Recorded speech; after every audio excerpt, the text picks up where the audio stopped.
That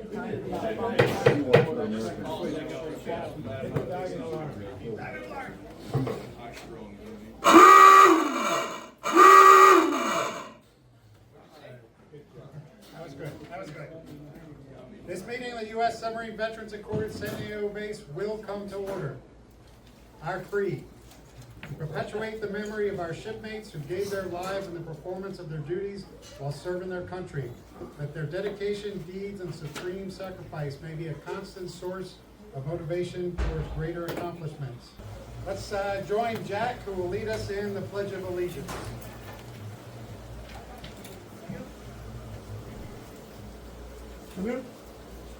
I pledge allegiance to the flag of the United States of America and to the republic for which it stands, one nation, under God, indivisible, with liberty and justice for all. Our new chaplain is going to lead us in prayer. Eternal Father, we thank you for the heritage and liberty we enjoy as Americans, and for the privilege of having served in the submarine service. We ask your blessing for our shipmates who have made the supreme sacrifice in service to our nation as we gather here this evening to honor and remember them. Bless our shipmates who have gone on ahead on eternal patrol, and those of our group who are sick, troubled, and bereaved. And bless and protect our shipmates on active duty as they serve in the first line of defense of our nation. We humbly ask in your name, amen. Amen. And for eternal patrol report.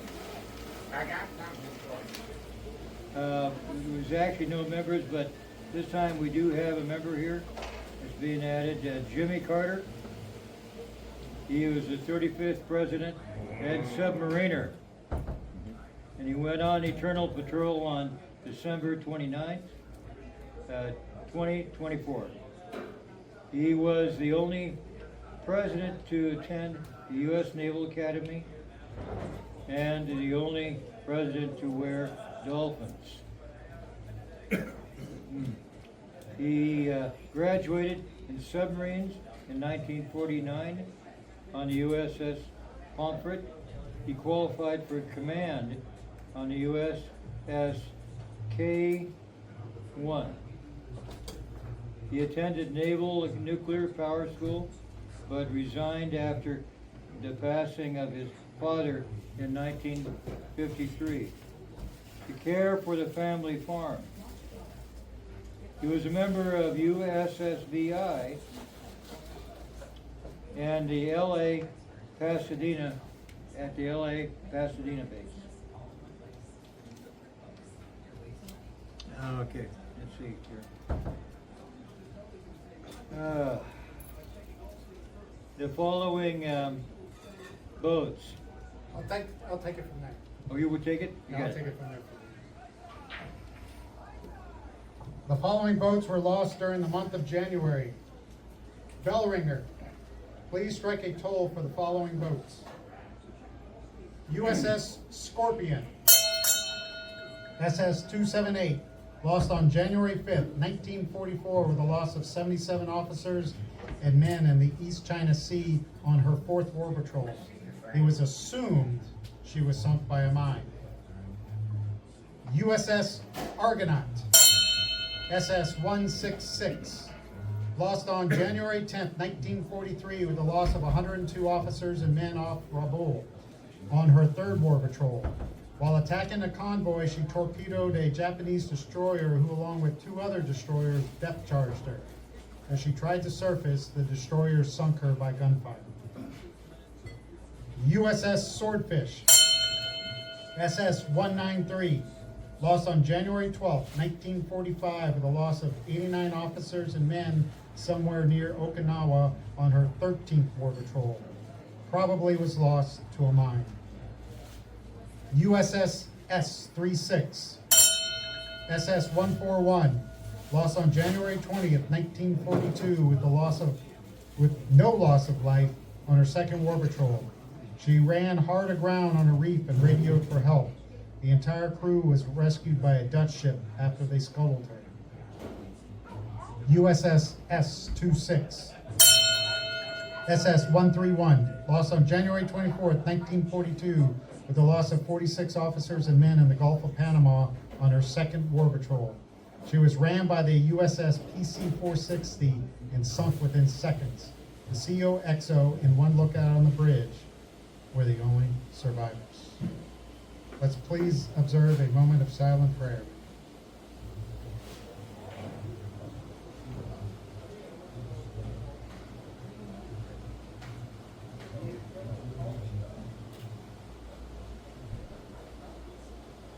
Amen. Please be seated.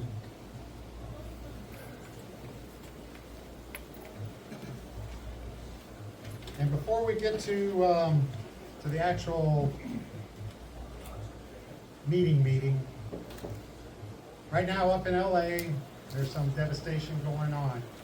I spoke with Dave Vanderveen and Pete Juhos. Right now, there are no members of the LA Pasadena base who have been affected by the fire. And when I say affected by the fire, I'm talking about damage to their home. Granted, it is difficult to breathe up there. The air quality is not that great. And, you know, it's kind of difficult living up there. I was called by an individual by the name of Mike Dunn. He lives up in Washington State. He has a shipmate off the Calhoun who he believes lives in the fire area and could not get a hold of him. But he couldn't tell me if that individual belonged to USSBI. So let's just please keep LA, our neighbors to the north, and our shipmates who live up there in your thoughts and prayers in this not so great time. Let's also hope that none of that happens down here to us. All right, moving on to business.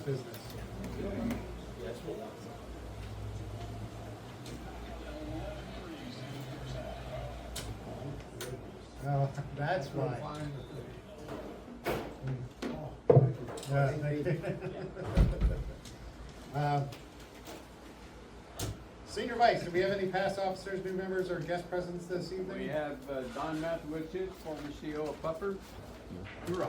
And I think that's all. I don't know if anybody else. Hey, Secretary, how many members are present today? I don't know, 15 signed in, but I count more than that. We have like 17 here. He didn't sign in. We'll hand it around. All So right. I'm gonna go with my head count of 19. All right, I would call on the treasurer, but unfortunately, Harry is feeling under the weather, but he gave a report for Jack. Yeah, Harry said, he did the end of the book, end of the year books, everything matched, and he'll bring in the paperwork next month. And I believe Harry. I believe everything balanced, because Harry wouldn't let anything unbalanced. All right, the minutes of the December meeting were sent via MailChimp, and copies are on the tables. Are there any corrections, additions, deletions that need to be made to the minutes? Hearing none, the minutes will be accepted as published. Committee reports. Chaplain. Yes, we have one on the binnacle list, Mike Hyman. And I'll be calling him as soon as I get his phone number. Somebody's delinquent and sending that phone number to, I don't know who that is, but we'll get on him shortly. He's on the dink list. Parade committee. It's me again, next parade, Linda Vista, that's on Saturday, 26th April. Parade's at 11 o'clock, and we will, set the float up 9 o'clock. The next parade after that is, if I remember correctly, we're going to Tierra Santa. You have a list on the table of the ones that were approved, and Tierra Santa is already registered for, Linda Vista is registered for, and we will have La Mesa done next month, so those three will be set, pretty good. Now, one change on there, on the top of the thing, it says the Navy birthday is on Monday the 17th, please change it to Monday the 13th. And how did we know that? Because someone was told that at his chief's initiation, right? Well, I haven't made chief yet, but some of the chiefs that I've worked with, they drove that into my Beat it head. into it, okay. Yeah. My bad, That's fat okay. fingered it, it's the 13th, not the 17th. Membership committee. As of today, we have 173 members. We still have one member that was supposed to be here tonight that was gonna pay his dues. We have 3 members that cannot contact. So we may be 3 members less next month. I sent them emails and I tried to send them, phone messages, and I have not received any response from them. We'll keep trying, we'll keep trying. Scholarship committee. All right, scholarship, on the website is up and running. So if you have a granddaughter, grandson, or you know somebody's gonna submit one, start working on it now because it needs to be into my hands by April 15th. Same day taxes go. We're gonna give 2 scholarships this year, and that's it. And they're both $500 a piece. Alrighty. Oh, I was gonna wait for you to sit down. Start keeping the report. I know you guys probably all have, and probably don't need any more calendars, but I have like 8 calendars left. So if you know somebody that needs a calendar, please contact me so we can get rid of some of these. On that note, since Harry wasn't here, I couldn't give him the money. For our calendar thing, we're gonna give the branch $800 or $80. And I worked with the young man back here with the yellow hat on, Lawrence. Got him some patches, so it's another $20 that goes back to our fund. And then this gentleman over here bought 2 of the hats, so that's another $40. So we're gonna tonight when I see Harry next day or so, probably by Friday, we'll have another $140 in our account.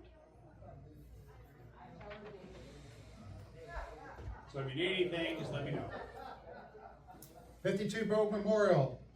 The next All Flags is gonna be the 11th of April, which is the Submarine birthday. That's on a Friday. We will deploy the flags at 7:30. Let's see that before. I'm gonna pick up the flags hopefully at 7 o'clock, or somebody will, because I actually worked that day. And then we'll retrieve at 4 o'clock or 1600 for us military types. There is the all flags list for the upcoming year. Jack already told you the change that needs to be made for it. Those will be all the days that we were putting out the flags. For planning purposes, on April the 5th, that's a Saturday, we're gonna have another working party to clean up the monument. So it's been about 4 months since they've been cleaned. They get dirty rather quickly. I've been trying to put out the flag on the day that the boat was lost, kind of like what Bob was doing before. Sometimes the days do not work. When I do put out the flag, I clean the monument off. You'll get to see one here shortly. Float committee. The float is in the parking lot. That's where she's gonna stay. I was trying to figure out if we are going to pull her out and do any extensive maintenance or modifications to her before the April 26th parade. And the answer is no. And the reason is because the week before that, I will not be here. I will be on a cruise in the Caribbean. So I leave on April the 12th, so the day after All Flags Day, and I come back on April the 20th. So we will just wing it with the float. We'll just sweep her off, wipe her down, and see how it goes. we'll see how it goes. And Neil is not here for the Boy Scouts. So hopefully he will make it the next time, or try to contact him. All right, we have a presentation tonight. We read off the boats that we lose or lost. There's 65 of them. 52. The 52 boat memorials for those that were lost during World War II. And we just read them off, but our creed says to perpetuate their memory. We read off their numbers and their name and how they were lost, but that doesn't really tell us anything about the subs. And I was like, until I figure out how to get people here to do presentations, I was like, why don't I research one of the subs, and let's talk about that sub. And I got lucky when I chose this one, because I just picked it. It's, by the way, the only one that I've been able to put a flag out for. But this is the Argonaut. You can see that there's a V4 on the side of it. If you remember, when I read off the loss of it, it was listed as SS-166. Well, that's a misnomer. It was the 166th submarine built for the Navy, but it was never, ever officially designated SS-166. Wow. Now, there are some pictures out there with that designation on the side of it, kind of like the V4, but the Navy never officially designated it SS-166. It was officially the V4. So the Argonaut was, so here we go, SS-166, V4, so we saw that. You'll also hear sometimes the SM-1 and APS-1. This submarine had like 4 different numbers. So SS-166, officially no, but yes on the other 3. So the Argonaut was actually the 4th of 9 B-class submarines that were commissioned in 1921. This one, the keel was laid in the late 20s, and it was put into service in 29. The B-class were the first boats that they were going to call the fleet boats. They were trying to make them a little bit faster and better. By the way, V1 through V3, they were horrible, crappy boats. They lasted like 3 years. Wow. But V4, V5, and V6 were the largest submarines built until the advent of nuclear power. In fact, V4 was the behemoth of the early submarines. It is the largest diesel boat submarine America built. Wow. It was just under 4,200 tons. And to give you some relation, SSN 571, so that's the USS Nautilus, it was 4,100 tons. Wow. So the nuke boats didn't surpass the Argonaut until the Permit class came along. And those boats were about 5,000 tons. So you can see that V4 was a pretty big boat, and there was a reason. Maybe it's on the next page. Getting ahead of myself. 1931, the Navy gave the V-boats all names. So originally they were just designated V1, 2, 3, 4, like that. Then in 1931, they all gave them names: Barracuda, Bass, Bonita. By 32, 33, V1 through 3 were being scrapped. Then you have the Argonaut, the Narwhal, the Nautilus, the Dolphin. I do not know how to say that. I'm going to butcher it. Catch-a-lot, and the Cuttlefish. Now the Argonaut, Narwhal, and Nautilus are all considered sister submarines to each other, and that comes pertinent later.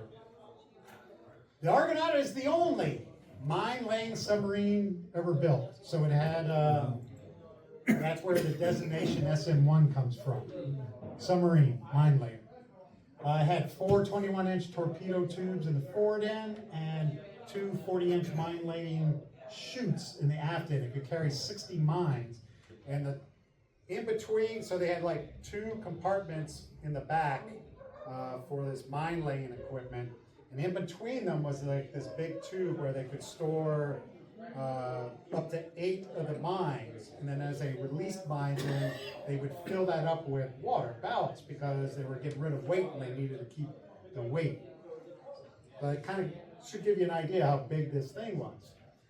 They sacrificed the engine room to be a mine layer. It had a 15 knot max speed on the surface. Underwater it was only like 5 knots. So talk about 4 knots to nowhere. That was one of the bad things with these boats, and I didn't delve too much into this fact that I saw on the internet. It's on the internet, but it was striking to me. The Argonaut was the first boat, according to this fact, where they started to do welding to put it together. That all the boats before it were all pop riveted and bolted together. And I'm like, I need to do a little bit more research on that. But that's what it said. It's got to be kind of weird, but that's what it said. More research. So it was actually home ported in San Diego from 1929 to 1932. And then it was, here's some 2 interesting facts. It was used as a World War I German sub, the U-172 in the movie Seas Beneath, and it appeared as U-200 in Suicide Fleet. So you want to go, if you find some copies of those movies, that this boat appeared as a German boat. In 1932, it changed home ports to Pearl Harbor, and that's where it spent, the rest of her life at. Right, it took too long to get there. Didn't come back.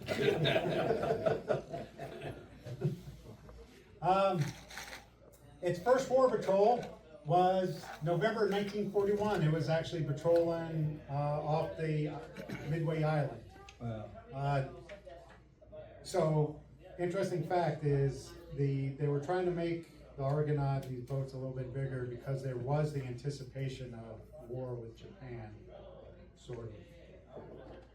So they learned about the December 7th attack after surfacing after sunset, and they became the first wartime approaching Japanese forces. So there were 2 destroyers that were bombing Midway on December 7th, and they attempted to try to shoot them, but their torpedoes kind of missed.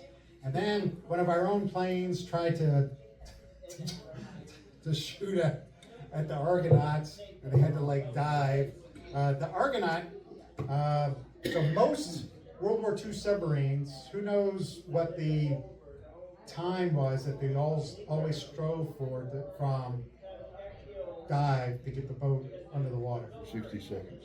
Less than that. They wanted 30 seconds. A lot of the subs. This boat struggled to even make the 60 seconds because it was so big and lumbering to get it down. It was actually, the Tang was really good at it.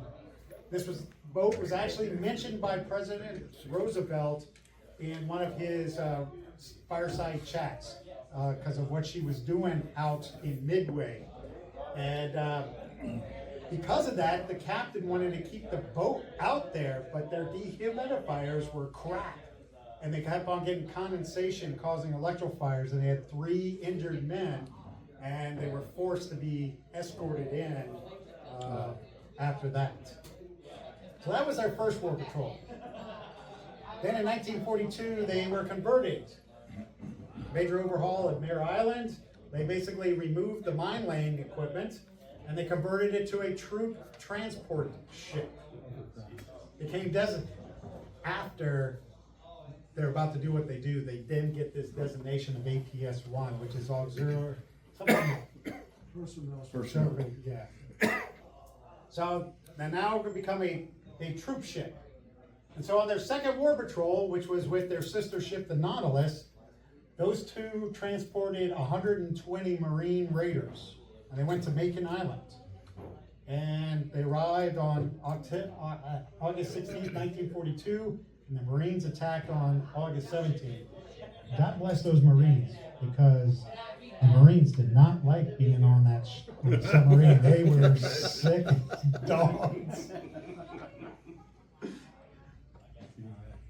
And by August 18th, those Marines had wiped out the Japanese garrison, which was about 85 men and a bunch of. And the reports are that they thought the Japanese were waiting for them because they were getting shelled as soon as the Marines came on the land. So they lost 30 of them. Here's a picture taken removing one of the injured Marines out of the Argonauts after they returned from that war patrol. So Nautilus and Argonaut assisted in the taking of Macon Island. That was their second war patrol. And their third war patrol, they were actually we're now in Australia. They departed from Brisbane, and that was late December of 1942. While getting into their patrol off of Rabaul, they sunk the Ibon Maru, which was just a gunboat. And then on January 10th, they attacked a convoy of 5 freighters and 3 destroyers. The U.S. Army Air Force picked up on that. Army Air Force. Plane flying overhead witnessed the attack. And so one of the crew members was actually watching the submarine attack the convoy and saw everything that happened to the sub. So they saw a torpedo strike one of the destroyers. Now, so based on that report, they actually credited the Argonaut with hitting a destroyer. The issue is the Japanese never in their records recorded that any one of the destroyers here was damaged. So the thinking is either the Japanese lied or the torpedo just detonated it right before it got to the destroyer and did no damage to it. The destroyers laid down depth charges, and they depth charged the crap out of that sub.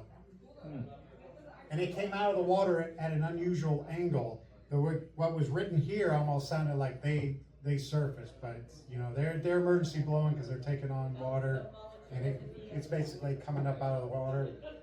And then the destroyer circled that sub and just pumped it full of shells, just circled around, just shooting it till it sank beneath the surface. This was the single worst loss of life of any submarine in World War II. It was 102 men. 102 souls went on eternal patrol. This is one of them. This is motor machinist mate first class James Arthur Kelly. You can see he was born in 1916, and he was from San Diego. This is Ensign George Howard Casas. He was born in 1915 in Clayton, Michigan, but grew up and came from San Diego. I chose these 2 individuals because they're from San Diego. I was going to try to put up a collage of all the pictures of them, but that was like very time consuming. There's this wonderful website called oneternalpatrol.com. It lists all the boats, and it has, if somebody's given them a picture, this is where I got their pictures from. There's a picture of the individual. So now we know about the Argonauts, and we've seen two of their pictures. I guess I should have done the captain. I did. Sorry. He was from San Diego. He wasn't. These 2 men were. That's why I chose them. And so this was taken on January 10th, 2025, because I put the flag out. I cleaned up the Argonaut. She's actually one of the more weathered of our monuments. But that's the Argonauts. Good So, job. Very good. Some kind of power Separate 50. Yeah. All right, so the first phone contingent is going to be the 50-50, and for tonight, it's a true 50-50. Yeah. 50 to the base, 50 to the winner. eventual winner. And so we just need somebody to draw a Who's number. our brand new member or whatever? Well, we've done, he's already drawn. Yeah, I did that last time. Just Here, I'll draw. Go ahead. Get it going. She put gum on his. Yeah, he put some Yeah. gum on it. If I win, it goes to the thing anyhow. Yeah, same here. How about a 008063? These are from last month.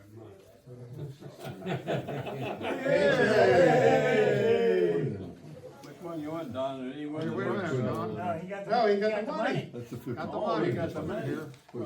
You wanna buy a book? Don, No, put it in front. this goes in the fund All right. for the, He's donated. Hang on to for the, that goes scholarship. Scholarship. scholarship fund. All right, so. Thank you, Don. So the 50-50 is now 50 base, 50 scholarship. And this is 50 base. Okay. All right. Now, wait, Don, you gotta pick, we got some more books here. I can't pick one of mine now, right? That doesn't stop anybody. It's 8148. 8148. Uh-huh. That would be me. That's you. Okay, come in. Outstanding. Come up, pick either a take home or a return. Yeah, so these are read and returns, this is a take home. Those two are take home. These two are take home. And obviously, once you read it, if you wanna return it, that's up to you.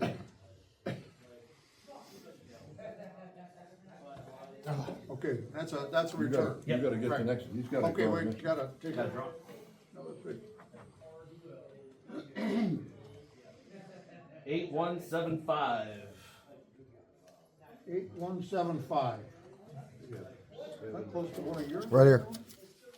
All right. Deal, all right.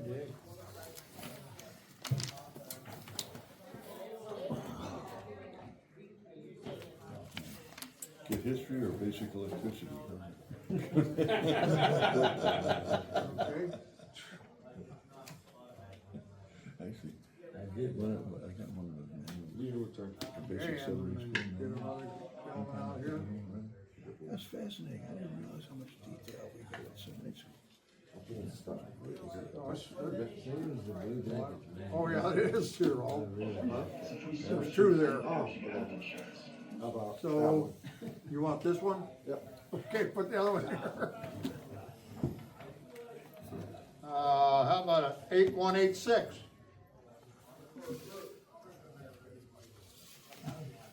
Yours? Nope, not me. 8186. Good deal. Two. All right.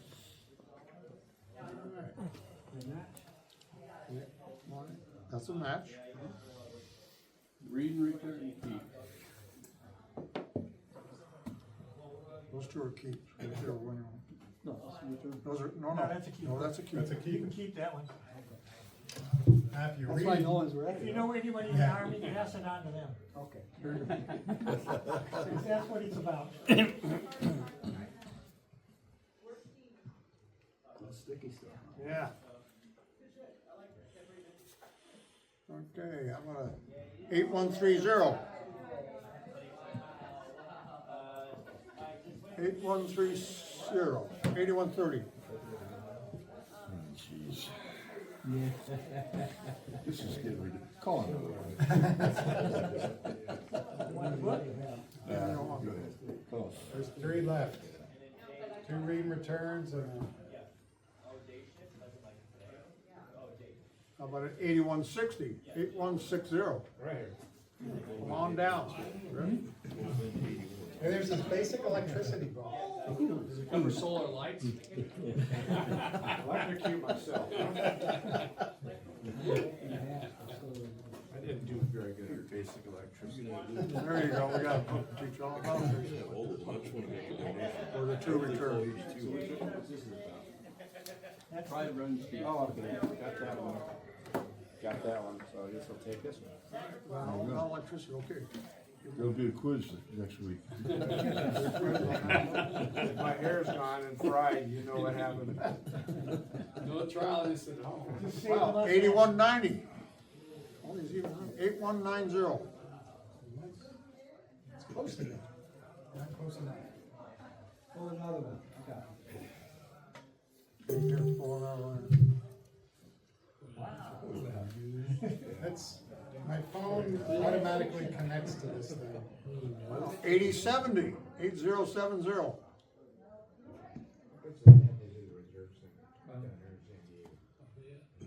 8070. 8070? This is getting ridiculous, isn't it? What did you buy? How much you may take? You're about, You're hold on. lucky tonight. Damn. All right, now, 8170. 8170. That's me. All right, come on down. Read and return, one of those two. Whichever one's your fancy.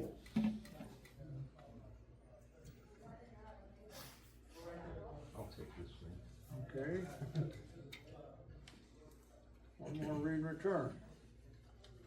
There's no choice for this next one. 8183. Finally, a different number. 8183.